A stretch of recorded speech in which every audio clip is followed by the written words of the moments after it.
After a calm nocturnal trip across the Irish Sea on the Ulysses from Holyhead on Sunday morning, the Moot bus brought us to our campsite near the beach at Rush, north of Dublin. After settling in, I joined a small group who were visiting the museum in Dublin. The large prehistoric section had many items unfamiliar in England, particularly the rich decoration on many of the stones, and the sheer quantity of items made of gold. There was also a complete logboat. Hannah Danielson, who was with us, has been in one and says they're very easy to control.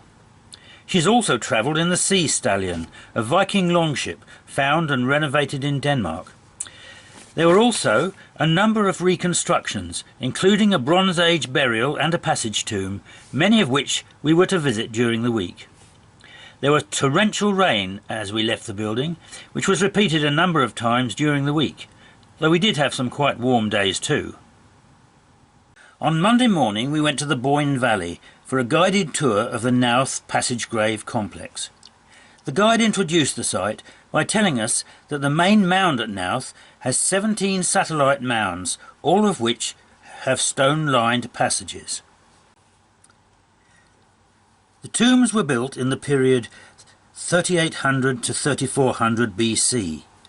Then there was a big gap of not much evidence for activity until the Iron Age, in the early centuries AD, when the mound was made a defended settlement. Then in the 800s an early Christian settlement was built on top. The Cistercians built their abbey at Mellifont nearby and were given Newgrange, which is the reason it was given that name. 20 years later the Normans built an outpost on top of the mound at Knowth. These things collapsed and everything was gradually concealed, leaving just a green grassy mound. The first things uncovered in modern times were the curbstones, with crescent symbols that appeared to be mirror images. We don't know what the decorations on the stones mean, but they must have been a powerful force in the lives of the builders. The small mounds have all been excavated. The Vikings made first of several raids in 863. Hannah apologised on behalf of her forebears. And we saw souterrains, which were used for food storage, hiding, and as an escape route. The temperature was constant 10 degrees, and it was dry. A floor of an early Christian house was seen. The smaller mounds had houses on top. Farming made its way across Europe in the time of the tombs. 3 of them in the Boyne Valley became larger and more complex: Knowth, Dowth and Newgrange, but Knowth is the biggest. It was probably the largest man-made structure at the time. The pyramids of Egypt were yet to be built. As average life expectancy for men was 30s and women 20s, it would have taken 3 generations to build, which shows great commitment. The cremated remains of 17 people were found, 9 adults, 7 children and 1 baby. There is no evidence of defence from Neolithic times. We then came to a modern wood circle on the site of a Neolithic one, which had been contemporary with Stonehenge and celebrating the same thing, although the circle is aligned to the equinox sunrise. There was stone and flint under the wood, white quartz from the Wicklow Hills. An indentation in the ground could have been for water to reflect light. There were no cremations in the vicinity of the circle. The mound has a cruciform room inside, with a beehive roof 6 metres high. There was a basin with a structure built around it. There are 2 passages at Knowth, but they are not designed to meet. They have carvings inside and out, like many mounds over a wide area. They are made of stratified layers of stone and earth, resembling an accumulator of the type built by Wilhelm Reich. Ogham writing was found in one of the passages. After seeing this, the site bus dropped us at Dowth, which has a curve of 115 stones. The mound contains 2 tombs, both facing west. It has a smaller satellite tomb. It was a focus of activity in the 1st century AD, and one passage links to an early Christian souterrain. The smaller mound had a stone which became known as the Stone of the 7 Suns, because of its decoration with what seemed to be sun symbols.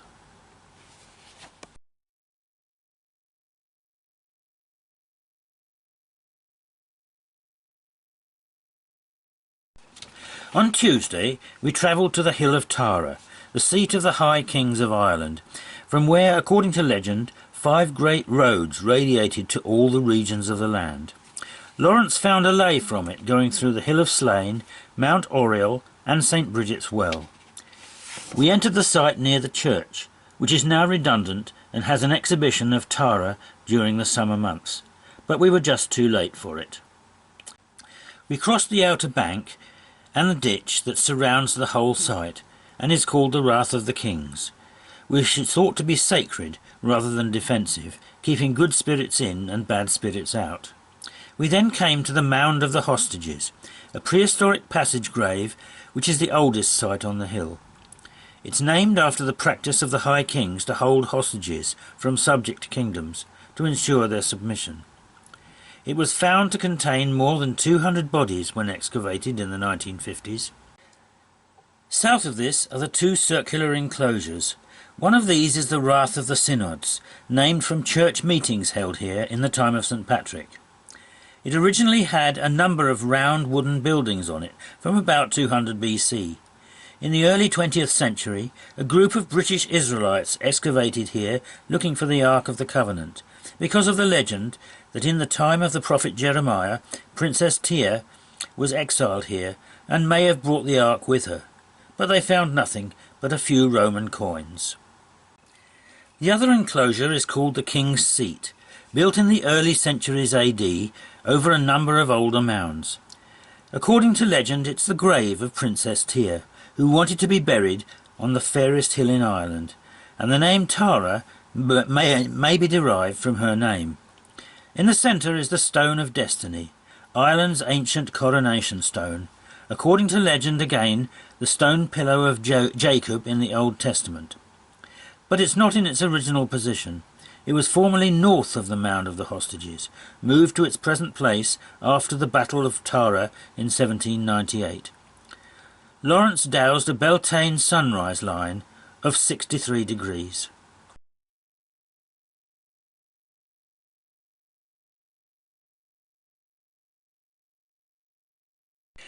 Another mound we next visited was Cormac's house. It had an oblong building of 220 to 269 AD and is associated with King Cormac, who is credited with composing the ancient Brehon laws of Ireland and building the first watermill there. Another Rath we visited was Rath Grania, associated with a legendary love story, and the rectangular area called the Banqueting Hall, but which may actually be the ceremonial entrance to Tara. We visited another Irish centre on Tuesday afternoon, and one which seems to harbour rivalry with Tara, the Hill of Uisneach. It's privately owned, but the farmer allows visitors if they come for permission, and he holds a Beltane fire festival here each year. There were many wattle structures around the site connected with this. It was the seat of the kings of Meath, and we were told its structures are older than those on Tara. We were told that 7 roads converged here, and it was called the Top of the World. We approached it along what was said to be an ancient road linking the site with Tara, and came to the figure 8 shape of the palace of King Tuathal Tetmar, 1st century AD, and several other kings. Archaeology in the 1920s revealed Bronze Age structures, and there are 2 souterrains beneath it, one in the shape of a mare and the other a stallion similar to the Uffington White Horse. From the top of the hill there are panoramic views all round, and it's said that 20 counties are visible. At the top is a huge glacial erratic called the Stone of Divisions, or the Cat Stone, the latter because it resembles a cat with a mouse. It's also called Umbilicus Hiberniae, the navel of Ireland, and Axis Mundi. It is at the centre of the island, where the 4 provinces meet, and is said to be the gateway to the mysterious 5th province of Mead. There is a raised circular embankment surrounding it, and it was customary for the claimant to the high throne to marry Eriu here, the Earth Mother Goddess after whom Era is named. It's felt that to be a powerful place, and many of us said it had the best feeling of the sites we'd visited. Laurence dowsed 320 degrees, major lunar standstill, as the main lay here. He had also previously plotted one to Main Macha and another to Slieve Bria and Mount Oriel. Apparently some texts claim the stone was once surrounded by a stone circle, and it was from here that Geoffrey of Monmouth said the blue stones of Stonehenge originated. He says Pendragon and 15,000 men were sent to Ireland to bring the giant's dance from Killarus to Ireland, which Merlin helped them to do. Uisneach is the townland of Kildare. According to T.C. Lethbridge, there are diorite bluestone beds to the north of Dublin, some in Northern Ireland and some in Tipperary to the south. When Lethbridge dowsed for the main site, he got no reaction from Preseli, Northern Ireland or Dublin, but the pendulum went wild over Tipperary. This is quite a long way from Uisneach, but the stones could have been taken there. It was quite sunny when we went to Uisneach, but as we were about to leave it suddenly changed, and there was quite a violent thunderstorm with torrential rain as we walked back down the hill to the bus. On Wednesday morning we visited the chambered tomb at Fourknocks, which has a lot of carved stones, including a zigzag one, although the mound must have been refurbished, as it had a concrete roof covered with grass. Another was called the face stone, as it was said to be the only representation of a human face in the ancient carvings, though some expressed doubt that it was a face. Archaeologists found the remains of over 65 people here, with decorated pottery vessels and personal ornaments, including pendants and beads. Eileen Roche reported some earth-light phenomena here after some music was played, so I did an inside it, but unfortunately nothing happened for me, or on the photographs. Laurence has plotted 2 leys going through it, one to Slieve Bria and Newgrange, and another to Rathcolpa and the Baltray Stones.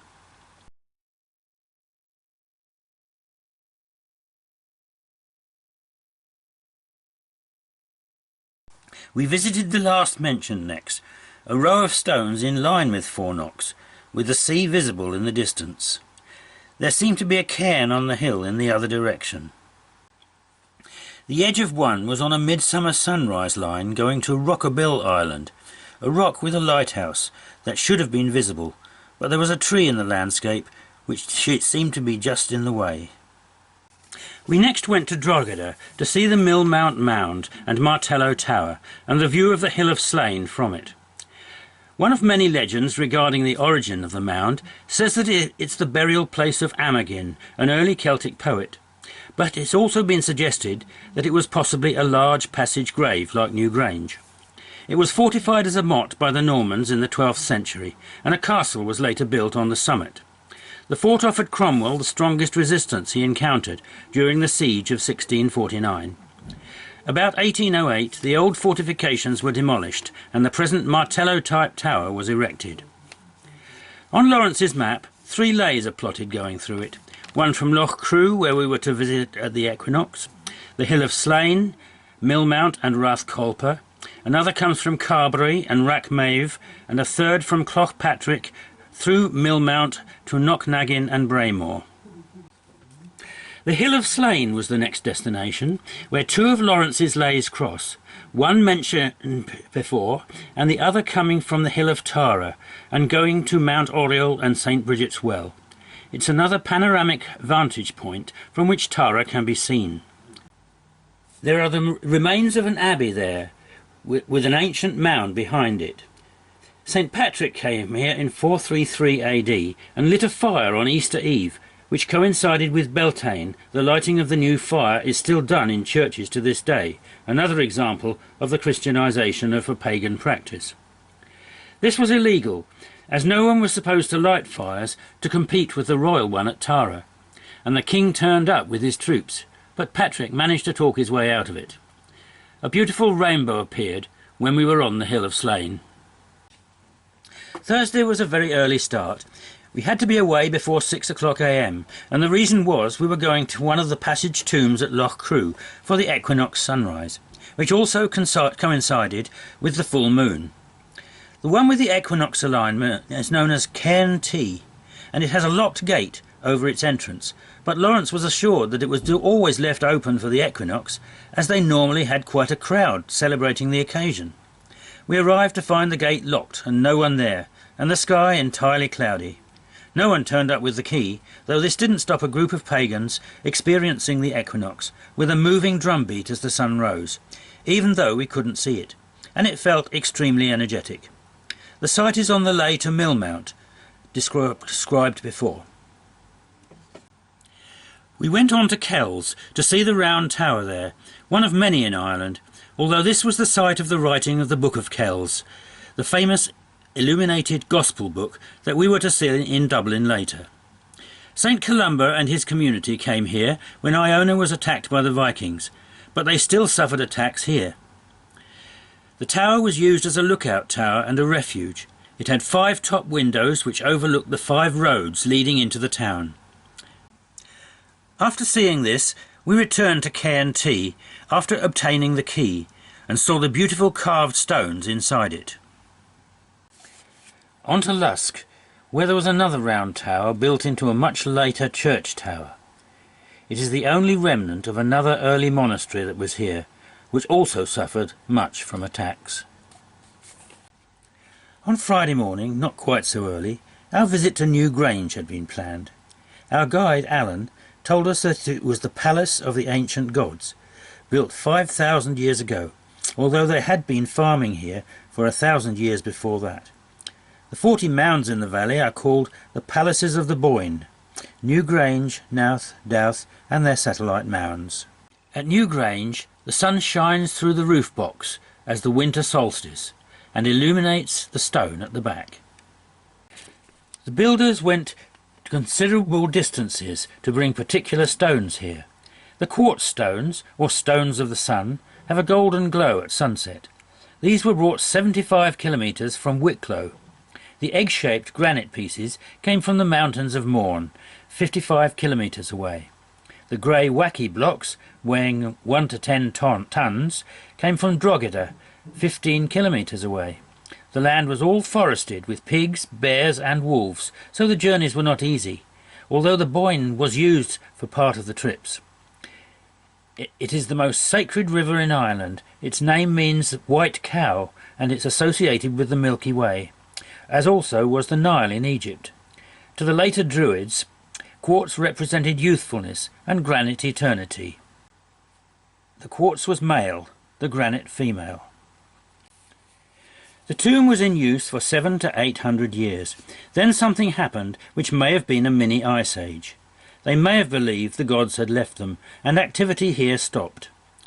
1,000 years later, people were back and built a large stone circle around the mound, which is the same size as Avebury and the ring of Brodgar on Orkney. What do the carvings mean? It could have been something to do with the constellations. Entrance stones like these are found throughout Europe, but the highest concentration is in this valley. Was it a site of pilgrimage? Was it an ancient language, a labyrinth, or meditation stone? No one knows. There were no wars at this time. Wars began with the Bronze Age, when they did away with the matriarchy. The roof box was pointed out above our heads as we entered the mound. We saw how precisely it had been built. There was no collapse in the middle, and this was built before Stonehenge or the pyramids. There is one chamber which is cruciform, with 3 recesses, and there was a basin in each recess. They had to be put in before the recesses were built, or they would not have fitted. This shows a high degree of forward planning. The dead were put on the basins, but only 5 people were found here. They must have been ancient kings and queens. The right-hand recess is decorated most. In the famous tri-spiral, all the lines are going in the same direction. Is it the birth, death and resurrection of the sun god? It's like the Hindu sun god Om. The sun shines through the roof box onto the ground, but it's not a cave. It's on a hill, and the passage is S-shaped, representing a womb that the rays penetrate. We were surprised to see the light box was now quite low down. After the tour, we explored the area and I was interested to see that one of the stones of the circle looked like a lion's head. I've seen similar shapes at a number of places, including Avebury and Lundy. After this we returned to Dublin, where we visited the Book of Kells exhibition at the Old Library, Trinity College, the University of Dublin. The Book of Kells is celebrated for its lavish decoration. The manuscript contains the 4 Gospels in Latin, written on vellum, prepared calfskin, in a bold and expert version of the script known as Insula Majuscule. The place of origin of the Book of Kells is generally attributed to the scriptorium of the monastery founded around 561 by St. Columb Sill on Iona, an island off the west coast of Scotland. In 806, following a Viking raid on the island, which left 68 of the community dead, the Columban monks took refuge in a new monastery at Kells, County Meath. It must have been close to the year 800 that the Book of Kells was written, although there is no way of knowing if the book was produced wholly at Iona or at Kells, or partially at each location. It's been on display in the old library at Trinity College, Dublin, from the mid-19th century. Later in the afternoon, we had a prehistoric island tour at the National Museum. The first settlers in Mesolithic times were around 7000 BC, when the land was wetter and more forested. They were hunter-gatherers and returned to the same camps each year, mainly round the coast. Some are now underwater due to rising sea levels. Some uniquely preserved Mesolithic fish traps were on display, as were Mesolithic microliths and hazelnuts from the time. The people were probably from Britain, possibly Scotland. There was also a model boat from the time. By 3700 BC, Neolithic agriculture had come. Cattle, sheep, goats and oats. Stone axes were used, and surplus food meant there could be specialisation, and stratified society appeared. The passage tombs were built with decorated stones using precise engineering, shown by the light box at Newgrange. The Lurga logboat was found in 1902, an incomplete trunk of oak. The Knowth mace head, carved from flint, was remarkable because of the difficulty of working with that material. 70% of Neolithic art is at Knowth. There were also jade axes. There was no jade in Ireland. The nearest source is in the North Italian Alps. This shows there was communication with the continent. Copper began to be mined before the end of the Neolithic. The Neolithic was peaceful. From the Bronze Age we find weapons appearing. Gold was found with copper, and we saw the thin crescent-shaped gold lunulae, intricately incised. Celtic crosses inside a circle were seen, predating Christianity by centuries. Goldwork developed into torques, much heavier, with bars and flanges and twisted. The Tara bracelets, found in the Rath of the Synods, had a kilogram of gold. The terminals on these are unique. On Friday morning we visited coastal mounds near Knockagin, Braymore, on a winter solstice sunrise lay from Millmount. Pat Toms found fissures in the rock, visible on the surface here. It was parallel to the one through Rockabill and Baltray. From here we went to see the closely situated Lady's Finger and Maiden's Tower. 2 beacons mark the mouth of the Boyne, and warn ships of the River Bar at Mornington. The first beacon, known as Maiden's Tower, believed to be dated from Elizabethan times, is 60 feet, 18.2 metres high, while the other is called the Lady's Finger. This is a solid round tower, tapering to a point 13 metres high. There is a local story that says a young maiden threw herself from the top of Maiden Tower, believing her lover to have been lost at sea. She sustained an arm injury that resulted in one of her fingers being left sticking up, and is reputed that this is how the towers got their names. There seems to be a strong equinoctial ley joining the 2 towers. We continued to Mellifont Abbey to conclude the Moot. Mellifont means fountain of honey, and the abbey has been ruined since the dissolution of the monasteries, although now a Cistercian monastery with the same name has been set up in County Louth. The bases of most of the walls remained, as well as the ornate 8-sided lavabo, wash house, and there are exposed sections of the bedrock visible in various places, including some near the site of the altar. The first thing Pat Toms noticed was a tree with a spiral twisted trunk to the north of the buildings, and dowsing this found it to be over an etheric hotspot. These are caused by some kind of geological difference beneath the surface, which can be a crossing point of fissures, fault lines, intrusions of different rock or underground water. It's the geometry of the underlying structure which causes it. Mountains can also accentuate these points, as can structures built over them. They are not naturally in alignment, but sites on them which were aligned seem to have been sought for the siting of standing stones and other prehistoric structures. The tree in this case was, according to its internal growth guidance, growing straight, but because there was a spiralling upwelling, its trunk became twisted. Other trees nearby, not on such a feature, had grown straight. Others among us found the dowsing reaction here and at other spots investigated. Two other powerful hotspots were, as Pat predicted, in the centre of the lavabo and under the altar. There was a crossing of fissures under each. The course of them was followed, and it was found that doors had been sited where they crossed the wall of the building. This also seems to be a common finding, to let the influence freely flow. Pat feels the medieval masons knew of these things, and that churches were sited in accordance with them, particularly the altar, which here was also found to be a hotspot with two fissures crossing.